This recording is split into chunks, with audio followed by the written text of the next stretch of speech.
People gathered in Addis Ababa to escort the casket of popular musician Hachalu Hundessa, who was shot dead on Monday. This procession marked the beginning of violence that has left dozens dead. Hachalu was an icon for Ethiopia's biggest ethnic group, the Oromo. His music was a soundtrack to protests that propelled Prime Minister Abiy Ahmed into office in 2018.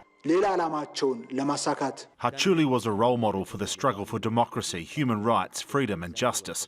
He was treacherously murdered by some external and internal elements who have been planning for a while now to start a strife and chaos among our people.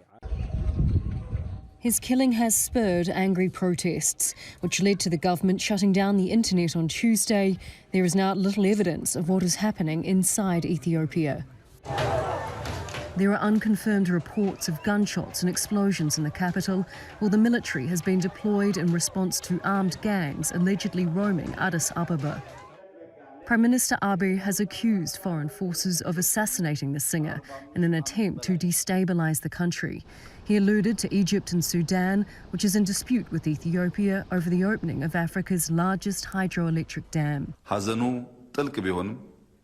As the UN Security Council was meeting to discuss the Renaissance Dam crisis, this assassination crime took place. It's a crime in which an external force has participated and carried it out using a local force. Others argue it's unlikely another country orchestrated Hachalu's killing. Ethnic tensions have grown in recent years, with the Oromo complaining of marginalisation, despite them being the biggest of Ethiopia's 80 ethnic groups and having Abiy, a fellow Oromo, as Prime Minister. Hachalu and other Oromos had become more critical of Abiy in recent months. Well, one of the big questions is who actually killed the musician. This is the match that touched everything off, and I think what you're seeing here is a great deal of ethnic unrest, which has been touched off by this incident. Human Rights Watch has accused the government of making a volatile situation worse after some of Abiy's political opponents were arrested, including media tycoon Jawar Mohammed.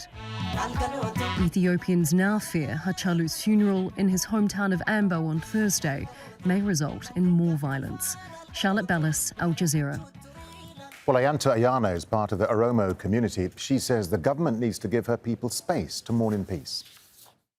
So far, the government's handling of this situation has really exasperated the situation. Instead of giving people the space to mourn, the government has shut down the internet. It's arresting people as we speak, and it's sending a very dangerous and wrong message. It's telling the Oromo that we are not even allowed to mourn one of the most beloved young men whose life was cut short. We need to be allowed to express what this situation means to us. We need to be able to, because people are really wondering, can the Oromo belong here? Do they have a right here to just exist, to mourn? Hachalu's family was attacked while they're in mourning. His friends and family are attacked. The Oromo youth are attacked.